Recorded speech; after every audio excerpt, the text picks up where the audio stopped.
अस्सलामुअलैकुम। आज मैं आपके साथ एक होम्योपैथी एंटीसेप्टिक मेडिसिन के बारे में बात करूंगा और ये ऐसी एंटीसेप्टिक मेडिसिन है जिसका काफ़ी ज़्यादा इस्तेमाल भी होता है और इस मेडिसिन को हर घर में मौजूद भी होना चाहिए क्योंकि किसी वक्त भी इस तरह की मेडिसिन की ज़रूरत पड़ सकती है। इस मेडिसिन का ताल्लुक प्लांट किंगडम से है और इसका कॉमन नेम मैरीगोल्ड है।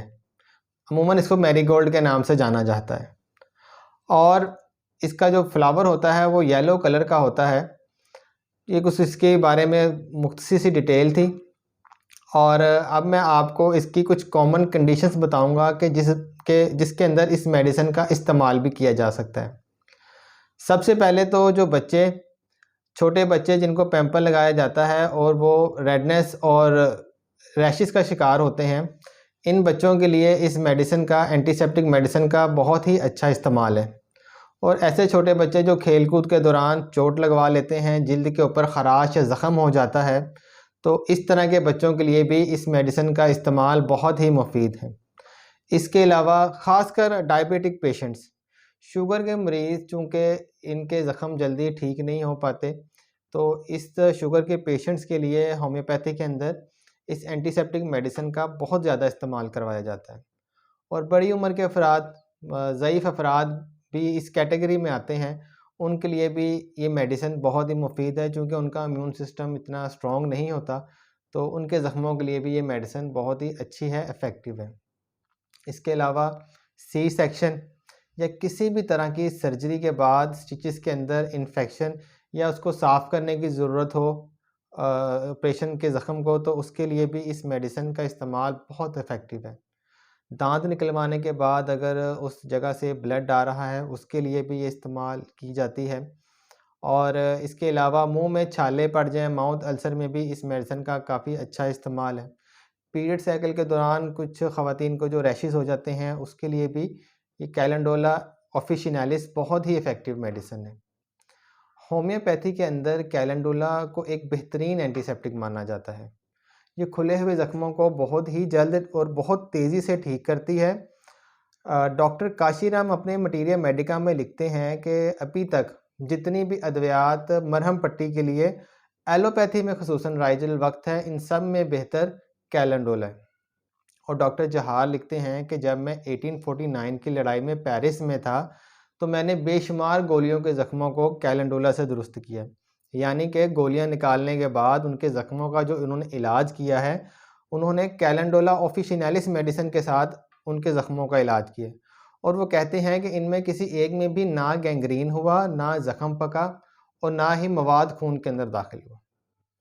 कार्बेंकल और सरतानों के केसेस में भी इसकी मरहम पट्टी बाकी अद्वियात से कहीं बेहतर साबित हुई है। जिल्द के ऊपर अगर हार्डनेस हो गई है, जिल्द पे उभार है, फोड़े हैं जिनका मुंह नहीं बाजुकात बन पाता, तो इस तरह के मुख्तलिफ केसेस में कैलेंडोला मदर टिंचर 1 औंस 10 छटांग नीम गर्म पानी में डालकर सेंकने से या तो वो पक जाते हैं या बैठ जाते हैं।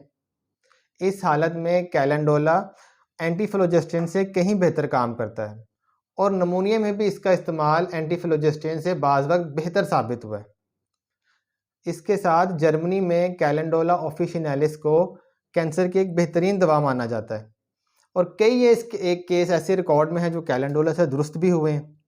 तमाम किस्म की चोटों में कैलेंडोला बहुत ही इफ़ेक्टिव मेडिसिन है, जिल्द पे ज़ख़म हो या ख़राश आ जाए। इसके साथ बच्चा पैदा होने के बाद भी अगर कैलेंडोला ऑफिशिनालिस के मदर टिंचर को पानी में डाल के पेशेंट को सेका जाए, ज़च्चा के लिए ये बहुत ही इफ़ेक्टिव है। अब मैं आपको इसके कुछ कॉमन यूजेस बताता हूँ कि हम इसको इस्तेमाल किस तरह कर सकते हैं। इस मेडिसिन का इस्तेमाल किस तरह किया जा सकता है कि जो मुफीद भी हो और जिसके 100% रिजल्ट आए। सबसे पहले तो जो छोटे बच्चे हैं जिनको रेडनेस या रैशेस का मसला है, मुश्किलात हैं, उनके लिए तकरीबन 200-250 ml पानी आप उसका अंदाज़ा ले लें कि जिससे बच्चे को वॉश किया जा सके। उसके अंदर तकरीबन 50 ड्रॉप्स आप मदर टिंचर जो है कैलेंडोला ऑफिशिनालिस का, उसके 50-60 ड्रॉप्स उस वाटर के अंदर ऐड कर लें। उससे वाटर का कलर भी चेंज हो जाएगा ना, तो आप उससे उस बच्चे को वॉश कर लें। ये एक एंटीसेप्टिक वाटर होगा उस बच्चे को साफ़ करने के लिए। इसकी क्वांटिटी को मदर टिंचर को कम या ज़्यादा भी अकॉर्डिंग टू पेशेंट किया जा सकता है। 40 ड्रॉप्स भी किए जा सकते हैं, 60 भी किए जा सकते हैं। तो जिस तरह बच्चे को कन्वीनियंट हो, मुश्किल ना हो, कोई जलन का मसला ना हो, तो आप इस तरह इस्तेमाल कर सकते हैं। सेकंड, जो छोटे बच्चे हैं जो खेल-कूद के दौरान जिनको चोट लग जाती है, जिल्द पे ख़राश आ गई है या ज़ख़म आ गया है, उनके लिए भी कॉटन के ऊपर कैलेंडोला मदर टिंचर को डालकर उस ज़ख़म को साफ़ कर लें। डायबिटिक पेशेंट्स, कुछ ऐसे अफराद जो शेविंग के दौरान जिनको कट आ गया है या ज़ख़म आ गया है किसी भी तरह का, उनके लिए भी कॉटन पर डाल के उस ज़ख़म को साफ़ कर लें। और अगर ऐसे डायबिटिक पेशेंट्स जिनके ज़ख़म हील नहीं हो पा रहे जल्दी, वो मदर टिंचर का इस्तेमाल भी करें और 20 ड्रॉप्स एक हाफ़ कप पानी के अंदर डाल के 20 ड्रॉप्स दिन में 3 बार, सुबह, दोपहर और शाम, 3 टाइम ये मदर टिंचर को आप पिएँ भी और उसको एक्सटर्नल साफ़ भी करें ज़ख़म को। इसी तरह सी सेक्शन के बाद या किसी भी तरह की जो सर्जरी हुई है, अगर उसके ज़ख़म के ऊपर इन्फेक्शन है या उसको वैसे ही साफ़ करने की ज़रूरत है एहतियातन, तो उसको भी कॉटन के ऊपर मदर टिंचर को डाल के तो उस ज़ख़म को साफ़ कर लें। इसी तरह अपना माउथ अल्सर के अंदर, माउथ अल्सर के केसेस में ऐसे पेशेंट्स जिन्होंने बहुत ज़्यादा एंटीबायोटिक्स का इस्तेमाल किया और उसके बावजूद वो पेशेंट क्योर नहीं हो पा रहा, तो मदर टिंचर जो है कैलेंडोला ऑफिशिनालिस का हाफ़ कप पानी में डाल के 2-3 कुल्ली करें और ये प्रोसेस दिन में इसको 3-4 बार रिपीट करें और 30 पोटेंसी में कैलेंडोला को 4 ड्रॉप्स सुबह, दोपहर और शाम 30 पोटेंसी में डायरेक्ट ज़ुबान पे डालें और मदर टिंचर को 20 ड्रॉप्स हाफ़ कप पानी में डालकर उसकी कुल्ली करें। बहुत ही जल्द और बहुत ही इसके जादुई असरात पेशेंट को नज़र आएँगे कि कितनी ही तेज़ी के साथ उनका ये मसला बेहतर हो रहा है।